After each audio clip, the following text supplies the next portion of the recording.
que é um hipervisor? O hipervisor, às vezes chamado de monitor de máquina virtual, VMM, cria e coordena máquinas virtuais, uma tecnologia essencial na infraestrutura computacional moderna. O hipervisor é o que torna possível a virtualização de computadores e servidores.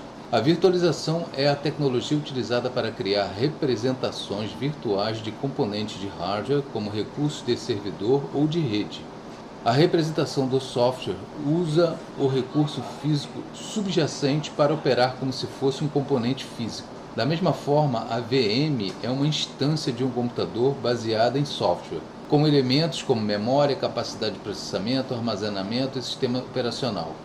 É preferível usar VMs em vez de máquinas reais por causa da portabilidade, da escalabilidade, do custo, da otimização de recursos e da reconfigurabilidade. A VM precisa de um hypervisor para ser executada. O que a gente vai fazer vai ser justamente usar essa facilidade de você criar máquinas virtuais para você treinar o Linux, tá? Hipervisor do tipo 1. O hipervisor do tipo 1 ou hipervisor bare metal interage diretamente com o hardware subjacente da máquina. O hipervisor bare metal é instalado diretamente no hardware físico da máquina host, não por meio de um sistema operacional. Em alguns casos, o hipervisor tipo 1 é incorporado ao firmware da máquina. O hipervisor do tipo 1 negocia diretamente com o hardware do servidor para alocar recursos dedicados às VMs. Ele também pode compartilhar recursos de forma flexível, conforme as várias solicitações da VM. Bare metal, se fosse traduzir, seria na lata, né? Você instalar direto na lata, né? Seria essa a interpretação. Isso seria o hipervisor do tipo 1. Então está aqui, né, o hipervisor do tipo 1, tem o hardware, tem o hipervisor, que é um software, tá? E esse software vai comandar, vai gerenciar os sistemas operacionais que a gente chama de convidado, em inglês guest, né? Ele vai diretamente se comunicar com o hardware da máquina, tá? E vai ser o intermediário entre os sistemas operacionais convidados e o hardware da máquina. Ele vai fazer esse compartilhamento do hardware entre esses sistemas operacionais. Hipervisor do tipo 2. O hipervisor do tipo 2 ou hipervisor hospedado interage com o hardware subjacente da máquina host pelo sistema operacional da máquina host. Você instala na máquina onde ele é executado como uma aplicação. O hipervisor do tipo 2 negocia com o sistema operacional para obter os recursos subjacentes do sistema. Porém, o sistema operacional host prioriza as próprias funções e aplicações em relação às workloads virtuais. Esse é um outro tipo de hipervisor. Tá? Nesse hipervisor, você instala o hipervisor em cima do sistema operacional que você já tem na máquina. No caso, né, vocês têm o Windows, o hipervisor vai ser instalado no sistema operacional como uma aplicação comum.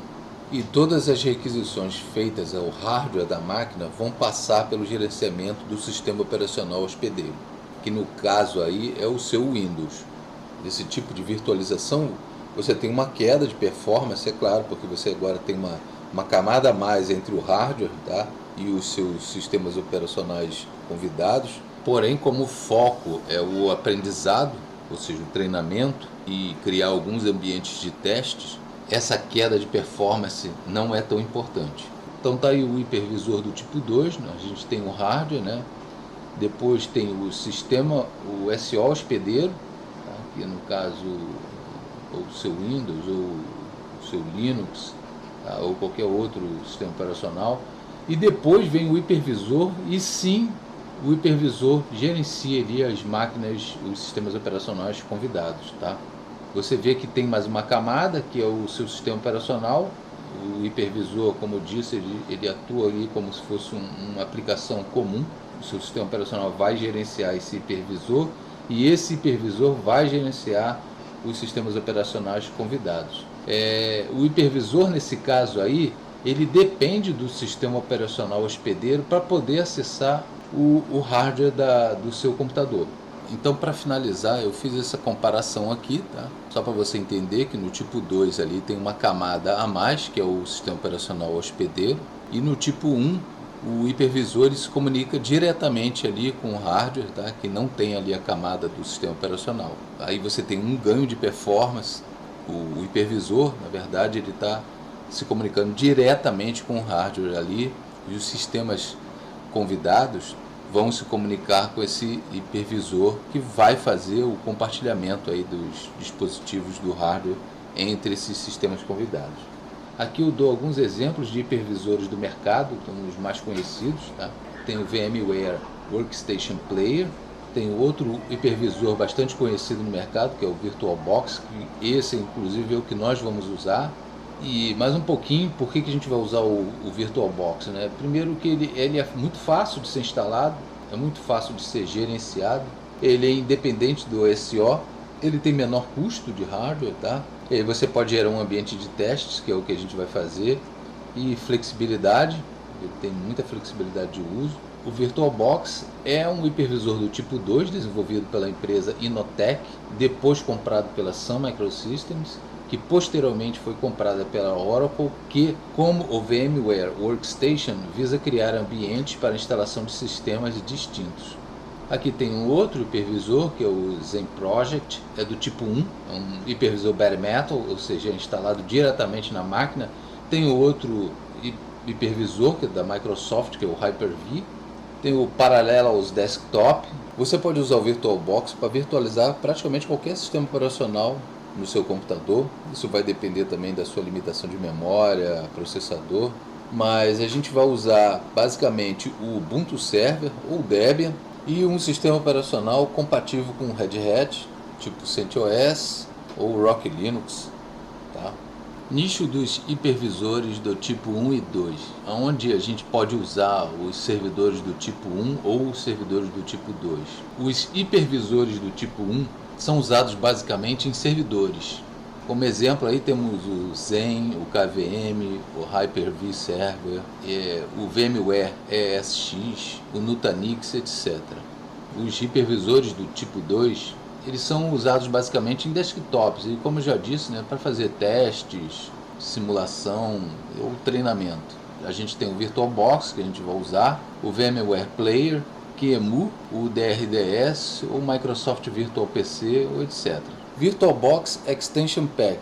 A gente vai instalar o VirtualBox, o hipervisor propriamente dito, e mais um pacotinho chamado Extension Pack, que é usado para adicionar suporte a dispositivos USB 2.0, habilitar a conexão remota via RDP e boot via PXE em placas da Intel nas máquinas virtuais, entre outros recursos mais avançados. Bom, eu estou aqui no site do VirtualBox, que é o virtualbox.org, e agora a gente vai baixar o VirtualBox.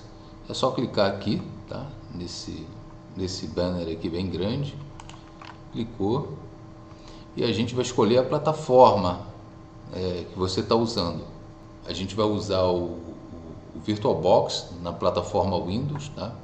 A gente vai clicar em Windows Hosts e ele vai começar aqui a baixar o VirtualBox. Ótimo, como você vê aqui ele já concluiu, tá, o download. A gente pode clicar em cima, tá? Em cima do arquivo aqui, ou a gente vai na pastinha, eu vou na pastinha para mostrar. Ele vai abrir e a gente vai clicar aqui no exe, tá? 2 vezes, minimizar aqui e vai começar o processo de instalação, que é muito simples, é só dar Next, Next, Next e Install. Ele vai começar o processo de instalação. Pode acontecer que durante o processo de instalação a sua placa de rede caia, mas ele volta rapidamente, tá? Isso é normal. Agora a gente dá um Finish e ele vai abrir automaticamente a janela do VirtualBox, a dashboard do VirtualBox.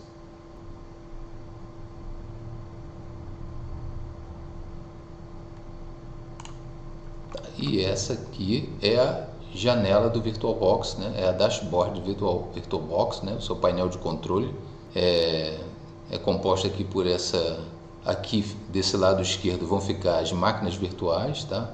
Aqui no cabeçalho aqui da dashboard vão ficar os comandos rápidos para você inicializar, parar ou criar uma nova máquina virtual, tá? Então eu vou minimizar aqui. E a gente agora vai instalar o Extension Pack. Então a gente vai clicar aqui em All Supported Platforms e vai começar aqui já o download.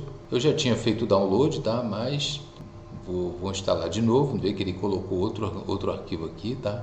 Você vem aqui, só para mostrar para vocês, então tá aqui o Oracle VirtualBox. Eu tenho dois porque eu baixei duas vezes, tá? Então pode vir aqui no original, vou dar 2 cliques no original. Eu vou botar reinstalar aqui porque eu instalei de novo, né? Então vou botar reinstalar, mas o seu vai estar instalar.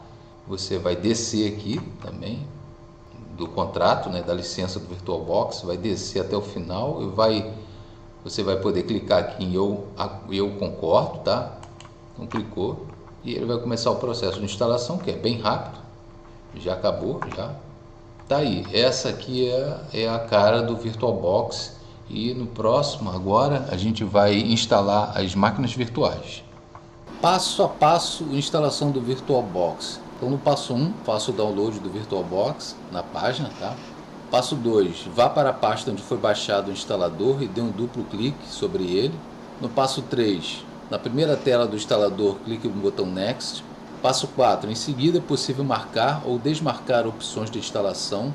Por padrão, o ideal é deixar como está e clicar no botão Next. Passo 5, na tela seguinte, marque as opções referentes à criação do ícone do programa e depois novamente clique em Next. Passo 6, agora um passo crítico. O instalador avisará que irá reiniciar as conexões de rede durante o processo. Caso tenha algum trabalho ou aplicativo usando algumas conexões de rede, feche-o e depois clique no botão Yes para continuar a instalação. Passo 7. Na próxima tela, clique em Install. Se for solicitada a senha do administrador, digite-a ou apenas confirme a autorização. Passo 8. Na última tela, apenas clique em Finish para finalizar a instalação. Passo a passo, instalação do Extension Pack. Passo 1. Volte para a página de download do VirtualBox e baixe o Extension Pack. Passo 2. Vá para a pasta onde foi baixado o arquivo e dê um duplo clique nele. Passo 3. Será aberto o VirtualBox e exibido uma mensagem mostrando o que será instalado. Clique no botão Instalar para confirmar. Passo 4. Na próxima tela, leve a barra de rolagem para baixo até o fim e clique no botão Eu concordo. Se for solicitado uma senha de administrador, digite-a ou apenas confirme a autorização. Passo 5. Aguarde finalizar o processo. No final será exibida a janela de confirmação, clique no botão OK. Espero que vocês tenham gostado, deixem os seus comentários e até a próxima.